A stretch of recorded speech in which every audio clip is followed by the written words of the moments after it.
All right, welcome back. Now, from the 4th of June 2018, alcohol and tobacco consumers will have to pay more as the federal government has approved an increase in excise duty rates of these products. Now, the new excise duty rates are spread over a 3-year period from 2018 to 2020 in order to moderate the impact on prices of alcohol and tobacco products.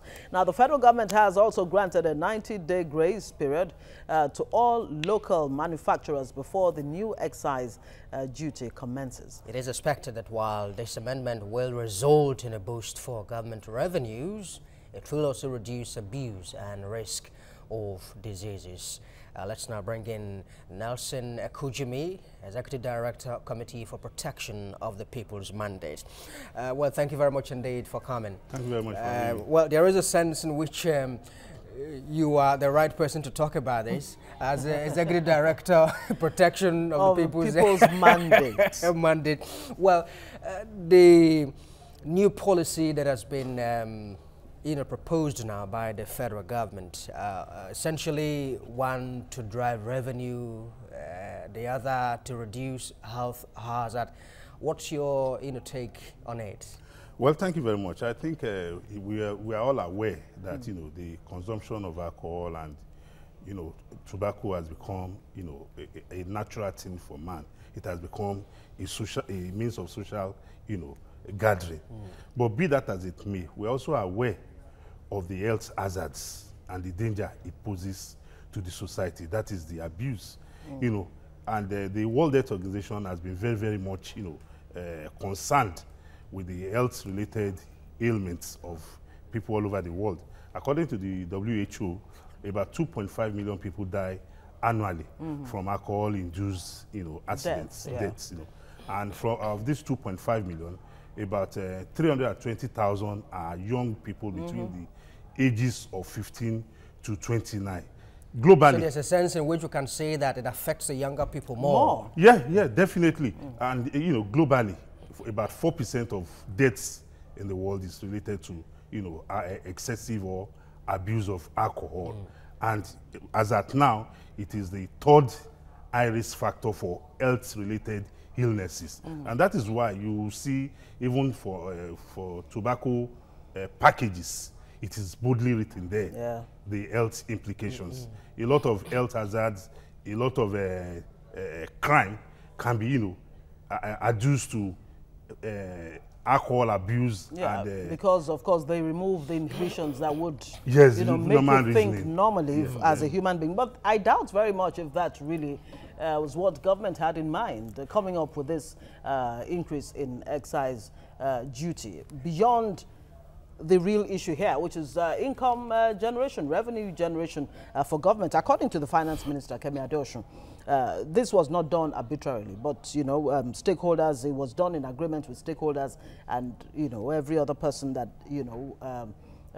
formed or, would have interest in this. According to her, the Tariff Technical Committee of the Ministry of Finance, had this meeting with key stakeholders, and they came up with this based on the fact that Nigeria, compared to other countries, was behind the curve in the review of excise duty and all of that. That basically really is the crux of the matter here, not the health factors involved. No, because you want to ask again, who were these key stakeholders? Because the word has become very ambiguous in the way that they use it. Truly. Yes, the truth of the matter is that it's a mixed match because of the fact that globally everybody has come to the realization of the danger posed by abuse of alcohol and tobacco on human health and the society. No, that's a given. I mean, airline industries and again, research has proven that raising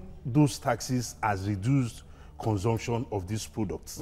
Like, there was a research in South Africa which confirmed that. And even it is one of the measures being canvassed by global bodies, by even advocates of, no tobacco, no alcohol. But the government realizing the futility of, of a total ban, because whether we like it or not, some of those products to go around and and even apart from that, some of those products have health implications. Some persons who take alcohol or who take tobacco are using it, for some health reasons, or maybe it has been advised medically. But what the world is conscious about is the abuse.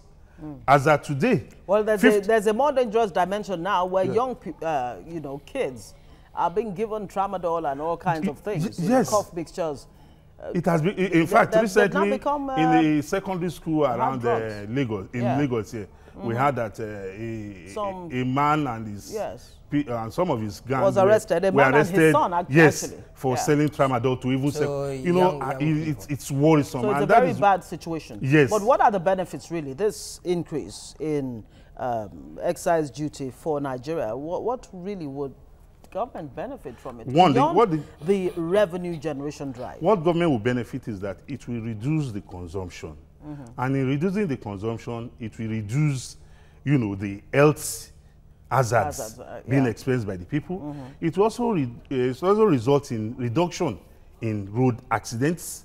It will result in reduction in health. It will even result in reduction in family violence, domestic violence, because at times you see the man and dysfunctionality in the family. So the benefits that we accrue to humanity by this new law are quite enormous. Are very, very enormous. Well, Nelson, sometimes you want to ask, because some of these products, like the tobacco, products and all of that, it is very clearly written that this is dangerous, to your health. Still, you find people, engaging in these things. Why do you think, what is the motivation in the reading? Well, at times it's due to habits or people who have, embraced that attitude from friends. Because it's there. Records have shown. We are living witnesses to people who were smoking, and at the end of the day, they were diagnosed with having cancer, with having chronic ailments. But the unfortunate thing about humanity is that man, time and time again, has refused to learn from history.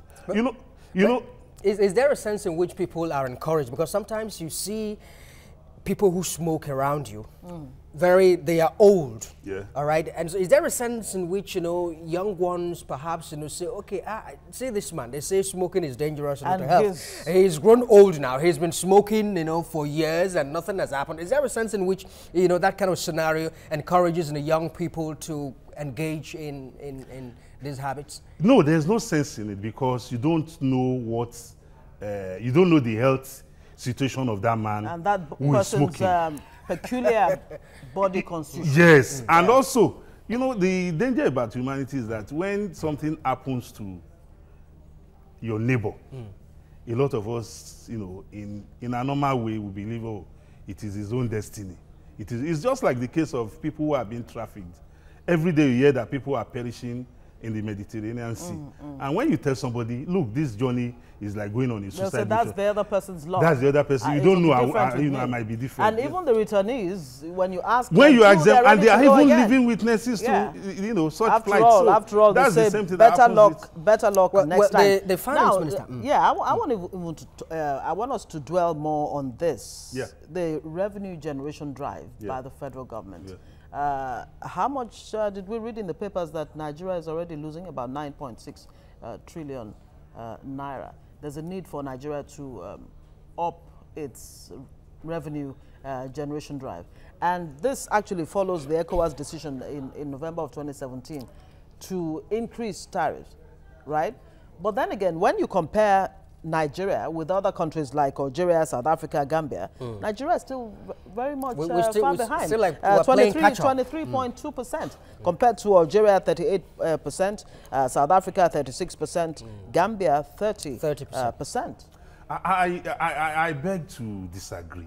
Okay. I don't think it is right for you to pursue the generation motive alone, because when you generate such revenue from damaging the health of your people, from decimating your population, by acts that you can put in place policies that can curtail. If you are going to provide services, is it the people that are dead? Even when you generate. I'm not even saying that government is discountenancing that benefit to the health of the population. Of course, it's a two-pronged you know, idea here. No, I think we should focus more on the health, longevity of the society. Not the revenue. Not the revenue. Because if we generate all the revenues in this world, and we use the same revenue, and you have an unhealthy population. You know, like we say, a healthy nation is a wealthy nation. Well, Nelson, there is the other side of the argument, however you look at it, that continuing to raise taxes on poor, smokers is unjust. Poor smokers. If they are poor, why are they smoking? Sorry, my bad. Well, the matter is that, it's a matter of choices. It's a matter of choice. It is now left for those who are smoking when the taxes are raised, and we can limit the accessibility to that product in order to to protect his health and his life. We are doing him a world of good in the long run because the government exists for the good of the society. We understand that, but what about the how? How does government really intend to enforce this rise in excise duty on the tobacco and alcoholic beverages? How is government going to be able to do that to actually ensure that it achieves its aim at the end of the day? No, there are agencies of government saddled with that responsibility. And even apart from that, there are a lot of government agencies and even non-governmental organizations. I don't think it is enough to just raise taxes. Even the World Health Organization has also advocated sensitization and education. Due to sensitization and education, a lot of consumers of this product have become aware of the danger, and one way or the other, they have been able to curtail it. Even the religious institutions, in some religious institutions, they even regard such a consumption of such products as a sin, but that is part of the control. So it is not enough that we should just be raising taxes. It is also imperative on us to put in place other measures that will make consumers of such products in the excessive level to realize the danger they are doing to themselves as well as the society at large. And whether you like it or not, alcoholism and tobacco consumption is actually on the rise in this. It's on the rise, yes, because of the world. Because of a lot of social problems. Yeah, too much tension. All right, Nelson Ekujimi, thank you so much for joining us. Somehow we've just been able to look at the moral angle of all of this, but not the practical, benefit to the economy. But that's all right. Thank you very much for joining us. It's a pleasure for us.